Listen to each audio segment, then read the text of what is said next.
the way to this case. Senator, what circumstances would prompt federal courts to examine unresolved cases of Virginia? Well, it isn't the federal courts that do the examination. It would be either the FBI would commence an investigation, or the U.S. Attorney's Office, in this case for the Eastern District of Virginia, can commence their own investigation. And historically, and Virginia is a good example because of our very questionable racial history as a state, if you go back 50, 60 years, where black citizens could not get justice in some of our counties.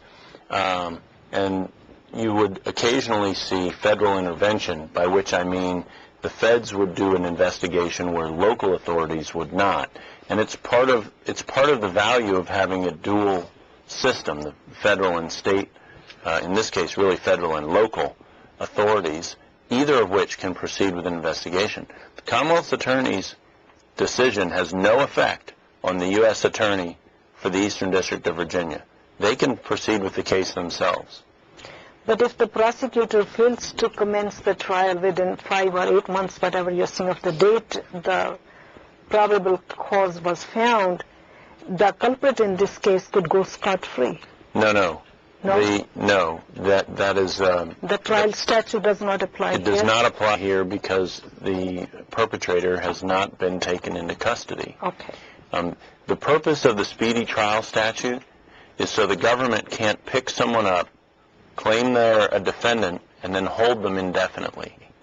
It's how we avoid political prisoners is really the purpose of it. And that will only be invoked here once the individual involved is picked up by the police. Okay, we are going to take questions, comments, just a few minutes. Go ahead.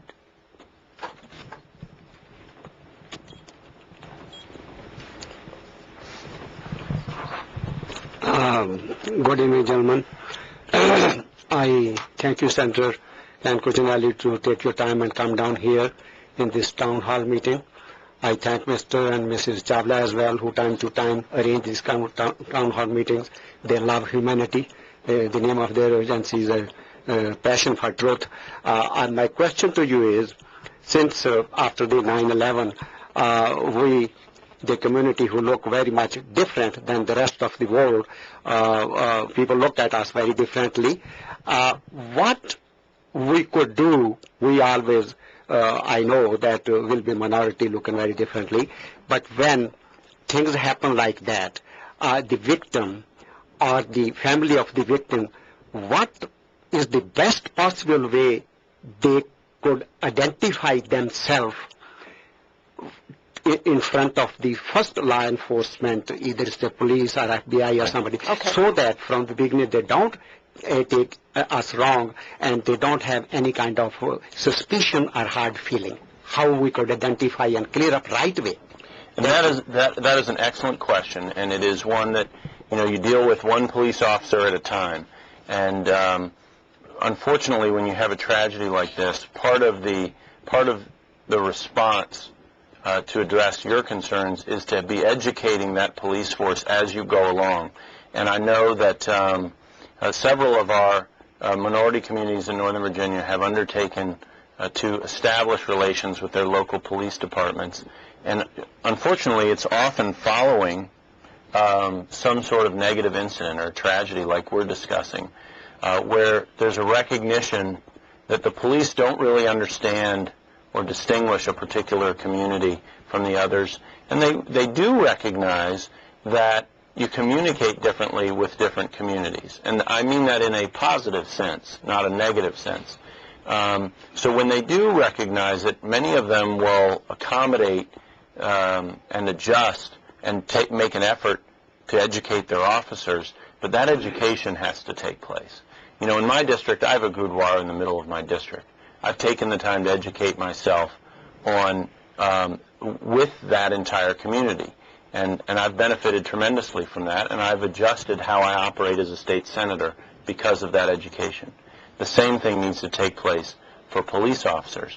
And frankly, it doesn't necessarily have to be some formal training. What it has to be is a one person at a time recognition of each of the aspects of their community. And that's only going to make them better police officers, let's face it. In this instance, they didn't do as good a job as they could have in that front. And it would have been nice if beforehand they had already had exposure, more exposure to the Indian community, to the Sikh community, and that they perhaps could have even had community leaders to work with in working through the challenges that they felt they were facing. And that's very unfortunate, but we just passed the one-year anniversary of Virginia Tech. Out of these tragedies, we need to make sure that some positive things are learned and applied for the future to avoid the problem in the future.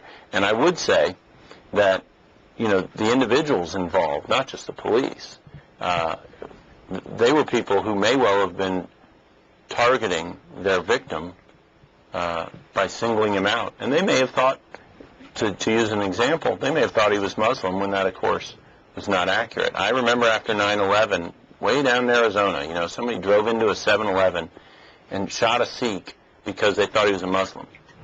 And they were mad at Muslims. Well, first of all, if he was a Muslim, driving into a 7-Eleven and shooting him isn't going to do anything about 9/11, and it's the wrong way to approach addressing a problem.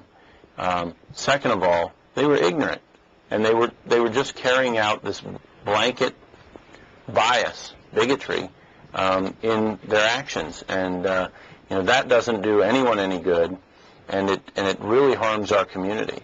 We're a nation of immigrants, and we've got it all here in the United States, and we need to call upon that as a strength, and not victimize one another because of differences that we perceive. Speaking of Virginia Tech, do you think the threat assessment teams authorizing colleges to discuss students who pose risk would keep colleges safe? Well, one would hope it would help, but only time is going to tell on that. I have my doubts. I specialize in the mental health area, and I believe there's an awful lot we can do in the mental health arena to address some of these issues. We'll never stop them all. Evil exists in the world. Something along the lines of behavioral support teams, all these. Well, I understand that, and in some places we have those, and the universities in particular are becoming more enamored with them. To the extent that they don't overreact, and they are there to connect students up with constructive avenues of help and to help head off problems beforehand. Virginia Tech folks had the information the Fairfax County Public Schools had about Cho.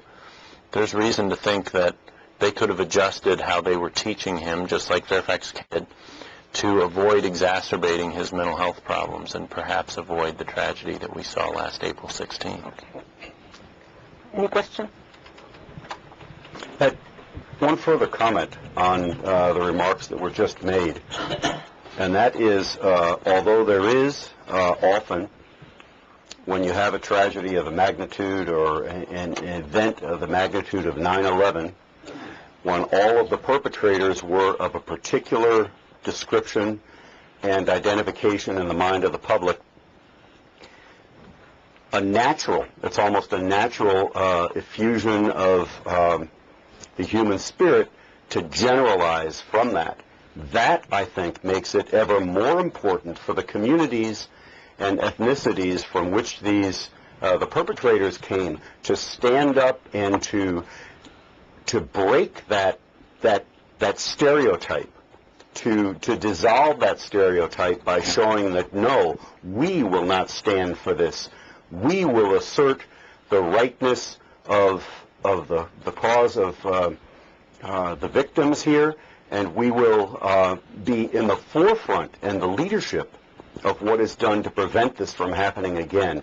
That attitude, I think, on the part of the community would go a long way to dissipate negative stereotypes and prevent them from becoming generalized.